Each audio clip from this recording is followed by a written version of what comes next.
All right, we are back again with another 2023 NFL season breakdown.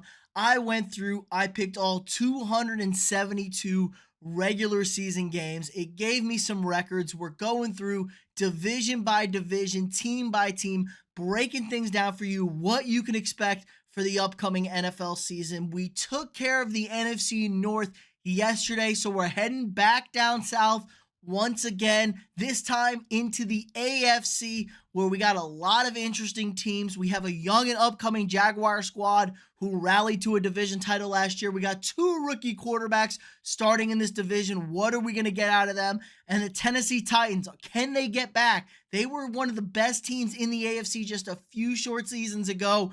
And now it kind of feels like, what are they going to do? Could they retake that division title? But let's kick things off with the Indianapolis Colts and rookie quarterback Anthony Richardson. All right, so the Colts have been kind of a dumpster fire this offseason with all pro, all great running back Jonathan Taylor in the contract situation. It's been getting ugly week in and week out. There's rumors flying. He tried to find a trade. He was given permission to find a trade. He didn't find a trade. The Colts threatened to put him on the non-football injury list and not pay him. He is now on the PUP. He's going to miss the first 4 games of the season. And it's really just a disaster start to new head coach Shane Steichen's tenure there. Now, they did go out. They drafted Florida quarterback Anthony Richardson with their first round draft pick. And this is kind of a big gamble guy. Did not play a lot in college, but man, some of his plays, his 50 play tape, maybe one of the best 50 play tapes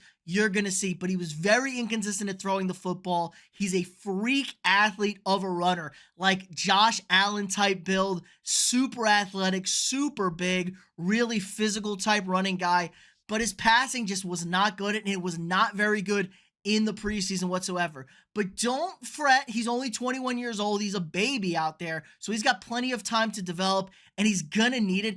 I just think this Colts team isn't very talented. They were bad last year. They didn't really do anything to upgrade this team. 7th straight season starting a 7th different quarterback week 1. They're hoping that Richardson is their guy, but Michael Pittman's their best option at receiver, and he feels super mid. Now, some people are a lot higher on him than I am. I just think he's just kind of an guy. He doesn't really jump off the page when I watch him out there. He's solid, but that's really about it.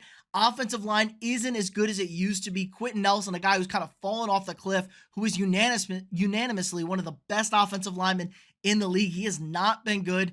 Defense is kind of meh. It's not as good as it was. This team completely missed their window. I think it's going to be a really struggling season for them, but I am optimistic. I love what Shane Steichen did with Jalen Hurts in Philadelphia, and there could be some potential there for Anthony Richardson. He just really, really, really needs to get reps, and he really needs to improve as a passer. The preseason tape did not look good, but the athleticism should be fun. He's a guy that you put on and be like, oh, wow, the Colts are down 21 points, but Richardson had some crazy-ass play. I think it's going to be a long season for Colts fans, but they're going to start rebuilding, probably trade Jonathan Taylor in the middle of the season, hopefully get some decent picks for him. I got him going 4-13 on the year, being pretty bad, but exciting at times because I am interested to see how Richardson develops this season. Okay, now the Tennessee Titans. What to say about Tennessee? Had a commanding lead for the division title last season and then absolutely melted down to throw it all away. Just an abysmal finish to the year. Derrick Henry looking like he might be potentially washed, and you have no quarterback. Ryan Tannehill is 35 years old, and it's like, holy crap. He was pretty ineffective last year at quarterback, and he's not getting any better. He was already a fringe guy to begin with, and I'm starting to get worried about my man Henry. He was a unicorn. He was a freak, but he has got a million miles on the tires, and he started to show some wear and tear down towards the stretch of the season when Henry used to flourish. Henry used to be a guy that would go like this all season. When guys would get tired, beat up, he was still the same guy, and that would elevate his play down the stretch in December, in January, and it just hasn't been there. This is a team that won the first seed in the AFC just 2 years ago. They were the 1 seed in the AFC playoffs, and it feels like they are a far cry from that. The defense is good. But they've lost some guys on there. They lost Bud Dupree. They don't have any wide receivers. I mean, DeAndre Hopkins at 30 whatever you're going to rely on. Not a very reliable first target. I mean, I like Traylon Burks, but he's been banged up. I do like him, but it just feels like this is an ancient offense run by a really bad quarterback with a running back who's getting a little bit older. Now, they did add Sean Murphy-Bunting to the secondary. I really liked their draft. They drafted Peter Skoronski out of Northwestern. He's a big-time physical lineman that they needed. They've lost some of their offensive linemen. They're really rebuilding, retooling. They drafted Tajay Spears out of Tulane. That man single-handedly carried Tulane to that Cotton Bowl win against USC. I'm a big fan of his. Could we see him taking over the role from Derrick Henry this year? Potentially. I'm thinking maybe week 14 on, we could see a heavy dose of Tajay Spears. I think this is going to be a bad football team, and they're teetering on the precipice. They could be good to average, find themselves at 8-9 wins like Mike Vrabel always does. He's a good coach. This is a well-coached team. Or I could see this falling into a black hole of nothingness and completely imploding on itself. I'm going to take it's a bad season for Tennessee. I'm not buying in them whatsoever. I got the Titans at 5-12 and in a complete rebuild type situation. Forgot to talk about their two backup quarterbacks, Malik Willis and what's his face? Old Will Levis out of Kentucky. They took a flyer on him. He got injured in the preseason. Willis looked better as a passer in the preseason, but still not good. So they're kind of in quarterback no man land, it feels like. It just feels really bad for Titans fans, which sucks. I kind of like the Titans. I think they're a well-run organization usually, but they got a clear cap space. They have a new GM who has no ties to the head coach. This could be a blow-up for Tennessee this season. All right, let's go to one of my favorites this year. They were one of my favorites last year. We projected 9 wins for the Jags last year. They overperformed. I love what is going on in year 2 with Doug Peterson and Trevor Lawrence. This team really got out of the gates rocky, was not looking good. They crushed it down the stretch. They get into the postseason, the unbelievable comeback in the Chargers.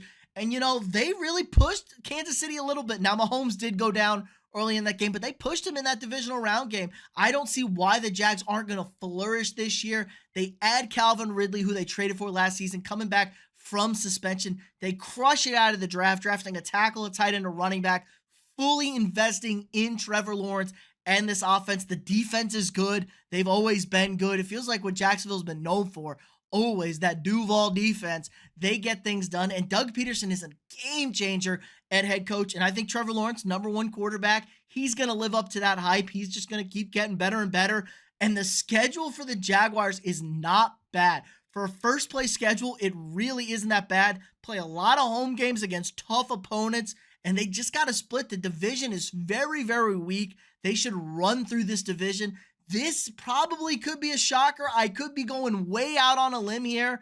I got the Jaguars at 13-4 and your 1 seed in the AFC. Yes, I have the Jags being your 1 seed in the AFC just based on the schedule, the way things are going to finish out. I think they're going to lock up this 1 seed, and I think it's going to be a great season for Jacksonville.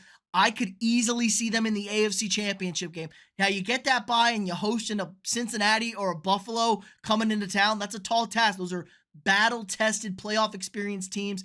It could take another year for this Jags team, but I love the direction they're going. They're going to be playing weird games like they're at Buffalo, but it's their second week in a row in London, so they're not even playing a road game. London's basically the home stop for the Jaguars. So that's a really big scheduling break, Instead of at Buffalo, you're in London as the road team. Huge win for them. So I love this team. I love what Doug Peterson's doing. I love the hire last year. They exceeded my expectations as a whole. Love Trevor Lawrence, a sleeper MVP type season I think we're going to have out of him. Jaguars 13-4 and your 1 seed in the AFC. Okay, maybe your most intriguing team in this division is the Houston Texans. Now, they've had back-to-back one-and-done coaches, and it's been really a dumpster fire in Houston since Bill O'Brien left, since the DeAndre Hopkins trade, Deshaun Watson and that disaster situation. They've hit the reset button. It's been 2 transition seasons.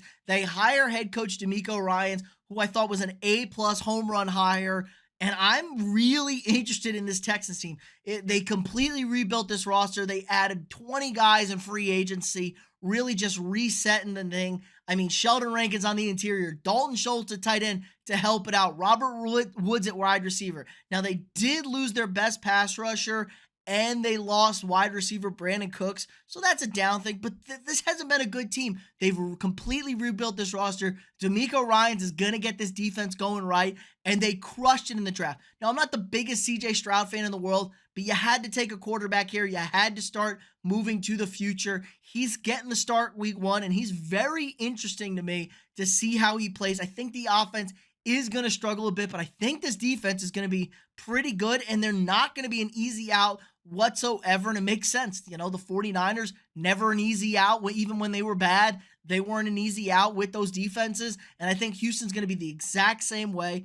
I loved the second pick. They traded back up into the top of the first round and drafted Will Anderson Jr., one of the best pass rushers and defensive players, freak Swiss Army knife guys in the draft. I love that pick for them. I think he's going to be a game wrecker on defense for them. I think this is a Texans team that's going to overperform, win a lot of games that a lot of people won't have them winning, and be a nice, pleasant surprise and trending towards the right direction. The biggest question for them is, how good is CJ Stroud? Is he going to be a franchise quarterback? Is he going to be a top 5, top 10 guy? Or is he going to be a bust? If we can just get him into that franchise quarterback range, you know, that 15 to 10 range, there's nothing wrong with that in a rebuild in the city of Houston. I got the Texans going 6-11 on the season and really making some noise and never being a free win for anybody this season. Now, it could take a couple of weeks to get this puppy rolling, but I think towards the end of the season, people are going to be really shocked by them.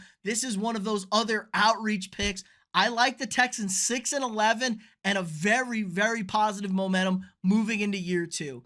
But let me know what you guys think in the comments below. Am I crazy to take the Jags as my number 1 team in the AFC? Am I too low on the Titans? Am I just wrong completely on how this team is going to perform? Henry's still going to be that guy. This defense will be great again. Let me know, are you excited to see the 2 rookie quarterbacks in Richardson and Stroud? Should be a really fun division. We're running out of divisions to do. We're going to wrap up the NFC tomorrow, and it's heading to the NFC East. The defending conference champions and Super Bowl losers, the Philadelphia Eagles. What about Dallas? Is this the year, Cowboys fans? It's always your year, but could this actually be the year for the Cowboys? And what about the Giants and Brian Daboll coming off a playoff win? They really were the surprise team. And the Commanders getting new life. Sam Howell lighting it up in the preseason, and new ownership breathing life into this franchise. This should be a really tough and interesting division out of the NFC tomorrow. All right, let me know what you guys think in the comments below. I want to hear from you all what your thoughts are on this. Like this video, subscribe to the channel if you're not already, share this video with your friends. It really helps the channel out a lot. If you want to support the channel more, click that join button or hit the link in the description and sign up for a channel membership. You get a lot of cool emojis and badges and stuff when you can use in our live streams during Monday Night Football games or any live streams. You get cool member shout outs, member only live streams. It helps support me, allowing me to make more of this great sports content for y'all. Again, like this video, subscribe to the channel, share it with your friends. Thanks for stopping by, and I'll see y'all tomorrow.